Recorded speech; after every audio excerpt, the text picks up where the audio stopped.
Halo guys, ketemu lagi bareng gue Agus. Kali ini gue mau nyobain satu buah keyboard dari Corsair yang namanya keyboardnya K83 wireless atau K83 ya. Ini jadi sebuah keyboard wireless yang cocok banget buat multimedia. Seperti apa kira-kira? Langsung aja di Sistera KJ Review. Oke, jadi kita akan kasih lihat experience unboxingnya. Walaupun ini emang udah bekas dibuka, tapi kurang lebih kayak gini dusnya. Launch Wizard dan ini Corsair K83 wireless udah Inggris keyboard layout tulisannya. Jadi ini ada gambarnya dan dikasih lihat ini dapat barangnya apa aja. Jadi kita buka aja langsung. Ini kalau dibuka langsung kelihatan keyboardnya. Tapi di sini kita dapat kertas manual buat kayak guidebooknya, manualnya. Terus di sini ada keyboardnya sendiri. Gue singkirin dulu. Dan di sini kita dapat dongle. Jadi si keyboard ini bisa menggunakan wireless Bluetooth ataupun pakai dongle. Dan juga yang terakhir dia dapat kabel pengecasannya. Tapi kabel pengecasannya sayangnya ini belum USB-C ya, masih micro USB. Jadi dapatnya itu aja. Kita singkirin semua. Nah, jadi desain keyboard itu seperti ini. Ini jadi kelihatan banget ya, desainnya ini udah elegan, minimalis gitu. Jadi kalau kalian lihat ini bentuknya emang cukup ringkas ini, tapi lengkap ya untuk number-numbernya dan juga untuk FN. Bahkan di sini juga ada mouse untuk trackpad dan ini volume up, volume down, maupun kayak joystick gitu ya. Dan di sini kalau bahan di sebelah atas ini dia seperti metal besi gitu. Di sini juga keyboardnya tentu aja plastik, tapi dia feeling ngetiknya nggak mechanical ya, karena ini memang buat multimedia, jadi lebih kayak chiclet gitu. Terus ukurannya juga cukup kecil, ringkas. Dan yang unik di sini adalah bentuknya yang dia sedikit lebih tinggi sebelah kanan. Ini gunanya untuk kita megangnya seperti ini, jadi dia kayak megang joystick gitu. Ini joystick bisa dipakai. Dan juga dia punya tombol di sebelah atas ini, kalian bisa lihat ini kayak LR, jadi kalau kamu main game ada LR-nya gitu. Jadi keyboard ini cukup unik, bisa kalian pakai sambil seperti ini, ada tombolnya. Jadi dia by default tombol ini di setnya untuk back dan enter ya, untuk forward atau back. Jadi buat navigasi layar, ini scroll up scroll down main di sini aja nih, jadi kayak seperti mouse-nya gitu. Dan kalau untuk tombol-tombol sini semua biasa aja, feelingnya tadi gue bilang kayak ngetiknya kayak dia bukan mechanical, emang ini bukan buat gaming. Dan kalau dari segi mewah, ini udah mewah banget, sebelah atasnya udah kelihatan mewah. Cuma yang gue sayangkan adalah bagian bawahnya ini dia masih plastik ya. Dia masih bahannya plastik. Dan satu lagi yang agak sayang itu adalah si dongle-nya nggak bisa ditaruh di dalam. Jadi dongle-nya ini udah mau nggak mau terpisah. Jadi kalau kalian lagi nggak colok dongle-nya alias pakai Bluetooth, dongle ini takut hilang aja sih. Biasanya kan kalau kayak keyboard sekarang bisa disimpan gitu dongle di dalam kayak tempat taruh baterainya. Tapi di sini kan karena baterainya cacasan, jadi nggak ada baterai gitu. Jadi dongle-nya terpisah. Kalian colokin aja atau disimpan yang tempat inget lah gitu kan. Terus apalagi ya yang mau gue bilangin di sini adalah mungkin lebih ukurannya. Ini ukurannya cukup minimalis ya, walaupun ada mouse-nya seperti ini. Tapi kalau misalnya kita bandingin sama keyboard yang biasa gue pakai, ini adalah MX Master yang biasa gue pakai. Ini ukurannya jadi dia buat perbandingan ini lebih kecil ya si Corsair ini. MX Master lebih panjang, tapi kan ini karena emang numlock-nya lengkap. Di sini nggak pakai numlock, diganti sama trackpad. Jadi memang fungsinya buat multimedia. Tapi ini ntar kan gue jelasin ya. Dia sebenarnya paling enaknya adalah buat TV, smart TV gitu kan.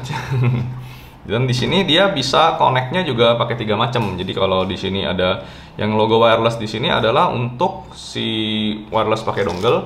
Terus kalian bisa ganti fungsinya jadi Bluetooth 1 dan Bluetooth 2 di sini. Jadi bisa langsung satu keyboard ini connect ke 2 ataupun 3 ya, berarti kalau sama dongle 3 device sekaligus bisa pindah-pindah di situ. Ini akan gue coba konekin buat gambaran aja, konekinnya ke iPad karena memang iPad enak juga kalau pakai keyboard gini. Kita tinggal nyalain dulu di sini tombol atasnya buat nyalain. Udah nyala, dia backlight langsung nyala. Misalnya kalian mau nyalain backlight atau mau dimatiin, atur di sini. Tentu aja konekin dulu setting di Bluetooth dan kita tunggu keluar namanya. Kita tahan dulu number 1 ya harusnya sih. Number 1 sampai dia kedip-kedip. Nah, ya udah kedip-kedip di sini. Kedip-kedip ini berarti udah pairing mode. Kita tunggu keluar pairingnya.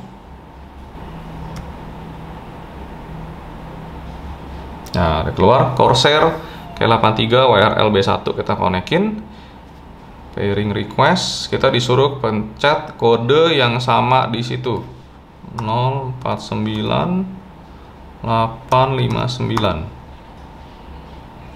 Oh, nggak tuh? Mau 049. Oh, udah connected. Jadi ini udah connected, kita lanjut. Berarti ini udah fungsinya. Nah, itu udah keluar langsung trackpadnya, dan di sini kita bisa mainin langsung fungsinya. Udah enak banget nih kan, tombol home. Ini untuk back, jadi ini udah kayak tombol di handphone atau iPhone, Android gitu ya. Untuk recent tab, ini untuk back, ini home. Nah, ini jadi kalau kita gerak-gerakin sini ada mouse cursornya, terus di sini buat gerak item mana yang mau di hold, kita bisa pakai joystick. Di sini juga ada tombol-tombol seperti apa ya bilangnya, seperti handphone ya, ada home, ada back gitu kan. Misalnya kalian mau buka Chrome, udah geser-geser, kita enter, buka. Nah, ini kan kebuka Chrome. Ini kayak yang terakhir kita buka di sini. Nah, ini kenapa gue bilang enak banget buat multimedia. Ini gue contohin, jadi ini kepake banget joysticknya. Ini kayak buat maju-majuin tuh, buat ini, buat ganti-ganti. Terus kalau misalnya gede kecilin volume, semua udah mainnya di sini. Dan ini tombol LR-nya ini adalah buat si back dan forward ya. Ini misalnya kalian by default dia taruh di situ, cuma ini kayaknya di iOS beberapa fungsi jadi nggak jalan. Jadi ini paling mouse trackpadnya tetap masih bisa sih, dan tentu aja untuk ketik-ketikan keyboardnya nggak ada masalah. Nih misalnya kalian search di sini, kita misalnya buka notes gitu, masih bisa. Dan ya ini kita masih bisa ketik-ketik di sini. Misalnya notes masih bisa kita ketik-ketik tuh, Tera gadget. Jadi keyboard ini ya keunggulannya itu punya tombol joystick di sini kalau menurut gua sih. Tapi keunggulan lebih enaknya lagi adalah kalau kalian pakai di Smart TV. Oke, jadi di sini gua akan nyobain konekin si keyboard ini pakai Smart TV ya. Karena ya tentu aja kalau keyboard dipakai ke komputer yang udah ada keyboardnya kan kayak kurang berguna aja gitu. Tapi ini keyboard emang multimedia dan menurut gua tepat banget dipakai buat Smart TV. Jadi langsung aja nih setelah gua konekin, di sini gua pakai TV-nya pakai Sony dan udah smart, ada Bluetooth-nya, dan ini gue udah konekin Bluetooth-nya. Ini jadi bisa langsung digerak-gerakin pakai joystick-nya gini. Jadi keyboard ini kita megangnya bisa kayak gini ya, ada joystick, dan ini ada mouse trackpad-nya, ada mouse cursornya, dan kita gampang banget. Misalnya mau search, mau buka Netflix, kita mau buka YouTube segala macam pun gampang. Misalnya kita mau search di sini, jadi enak banget karena nih keyboard-nya langsung kepake.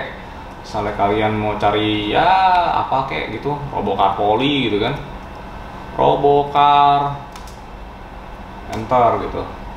Jadi kita udah langsung mainnya di keyboard nih. Kalau kalian udah pakai keyboard ini pasti udah males rasanya pakai remote TV gini, karena nyari-nyari inputnya males banget sih. Sini kita tinggal ketik gampang banget. Dan ini fungsinya udah enak banget. Kursor ini udah bener-bener seperti mouse, dan kalau misalnya kalian play di sini, ini pun tombol buat nontonnya komplit nih. Jadi bisa buat gede kecilin suaranya, kayak maju cepet-cepetinnya pun semua kita pakai di sini. Dan ini emang diciptakan buat ngegripnya seperti ini ya. Jadi tombol LR di belakang ini juga by default adalah tombol back dan forward gitu. Jadi memang keyboardnya buat dipegang mantap juga. Kita gerak-gerakin sini tuh, kita enter, ganti play episode gitu, langsung mulai, skip, langsung gitu. Maju-majuin ya, tinggal kanan dari sini, dan gede kecilin suaranya pun tinggal di scroll ini aja tuh. Jadi udah kepake banget bawa multimedianya.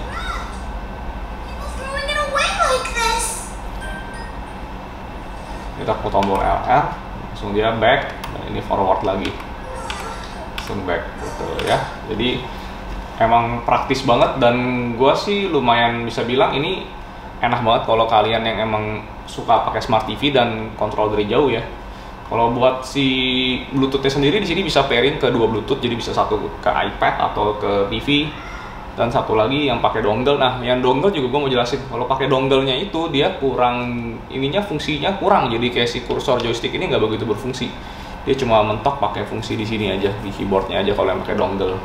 Jadi ada pengurangan kalau pakai dongle-nya itu. Tombol-tombol LR ini jadi nggak fungsi. Ya, jadi seperti ini kalau udah dikonekin keyboardnya ya gitu, kita nggak usah pakai mouse lagi, pakai trackpad ini udah bisa pengganti mouse. Jadi kalau kalian yang minimalis banget, yang sukanya emang clear desktopnya, bisa pakai satu keyboard ini. Dan ini kembali lagi yang unik adalah dia punya fitur-fitur joystick di sini ya. Jadi kalau misalnya gua kasih lihat kayak kita lagi nonton YouTube gitu ya, dia jadi ini berguna banget si joystick di sininya. Kita bisa langsung tes misalnya sini. Bentar, ada iklan. Nah, ini langsung kepake banget, kalian bisa geser-geser langsung dari sini tuh, maju-majuinnya. Dan ini buat gede kecilin volumenya di sini. Jadi udah cepet banget dan dia by default tombol di belakang ini adalah tombol kayak back dan forward nih. Yang L di atas ini kayaknya buat forward dan ini untuk back. Gitu. Jadi kita tinggal main-main di sini. Jadi buat yang mau ringkas berguna banget, tapi jauh lebih berguna lagi menurut gua adalah kalau si keyboard ini dipakai di Smart TV, karena ya tentu aja kalau keyboard gini kita udah ada keyboard biasa dan mouse kan nggak sih? Jadi ini dia tadi guys, namanya si Corsair K83 Wireless Keyboard. Ini jadi sebuah keyboard yang menurut gue cocok banget buat kalian yang suka multimedia tapi memang suka nontonnya pakai TV. Kenapa pakai TV? Nah, sebenarnya sih kalian bisa aja di Bluetooth-nya atau dongle dicolokin ke komputer, ke laptop, ataupun juga Bluetooth-nya connect ke iPad juga bisa. Tapi kan kalau ke PC ya itu kembali lagi, PC udah ada, kita punya keyboard dan juga mouse biasa. Dan kalau ke iPad beberapa tombol-tombol fitur ini nggak begitu kompatibel. Jadi gue bisa bilang ini cocok banget buat kalau kalian yang pakai Smart TV. Kalau Smart TV itu kan paling ganggu kalau kita pakai remote tuh nyarinya susah, apalagi mau ngisi password atau mau nge-set judul film. Nah ini enak banget dengan tombol ini. Terus kalian jangan gripnya, posisinya emang pegang di sini joystick ini bener-bener manjain tangan banget sih buat nonton dari jauh gitu. Jadi udah nggak mau pakai remote aslinya. Dan buat harganya ini cukup premium. Ini kalau kalian cari barunya di 1,6 juta. Kalau bilang worth it apa enggak itu kembali lagi ke kalian. Kalau emang menurut kalian tuh penting banget, kalian yang sukanya nontonnya nggak suka pakai remote, boleh-boleh aja cari ini. Cuma kalau tanya gua, mungkin masih beberapa opsi yang kalau nggak begitu pusing kemewahan. Ini sih memang premium banget build-nya. Masih banyak opsi-opsi lain seperti keyboard-keyboard dari Microsoft atau mungkin beberapa merek lain, Logitech gitu juga ada sebenarnya yang udah connect sebagai setengah Bluetooth, setengah keyboard gini, dan harganya lebih murah sih. Cuma yang ini memang premium dan emang kerasa bedanya sih. Itu aja dulu, jangan lupa klik like and subscribe. Gua Agus di Star Gadget Review. See you next time.